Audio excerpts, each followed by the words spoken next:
my brother was managing a farm for my father, and they were arguing a lot. And so one of my father's sisters said, "Why don't you give the boys some land to farm by themselves?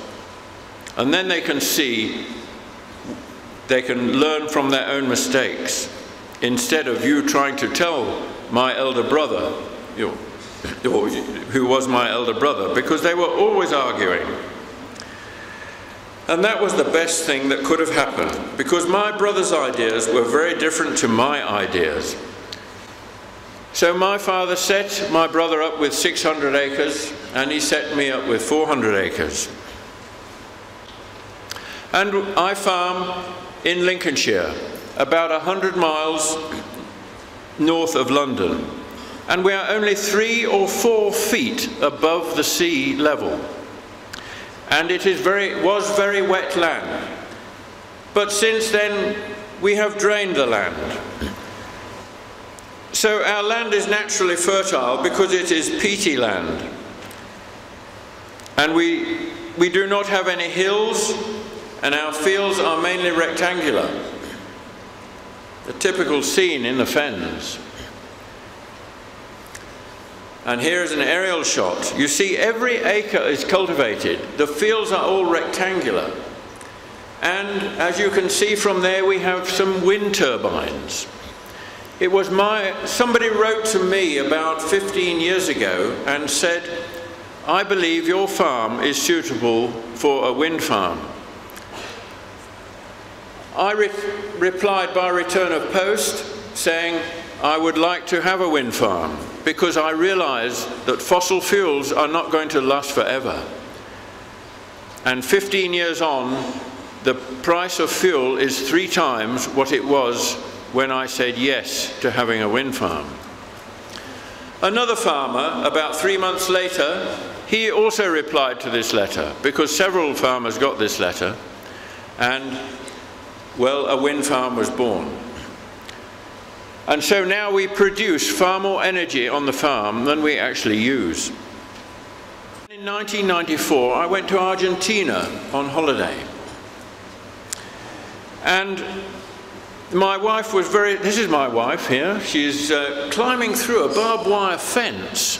And you know, for a lady to go through a barbed wire fence, she must want something quite badly.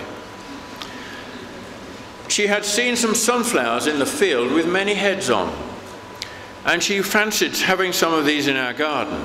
So she went through the fence into the soybean crop and to get some seeds of these sunflowers. And we came back and we sowed them in the garden, and that autumn the garden was alive with birds.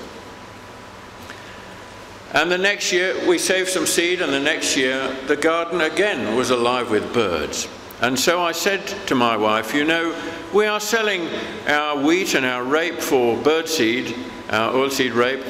I said, "We must grow some sunflowers and grow them."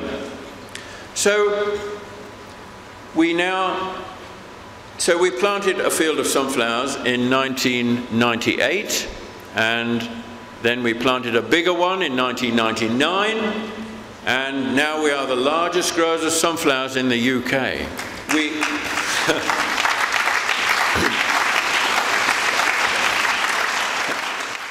There is a South African saying that says that when you go alone, you go fast, but when you go in a group, you go far.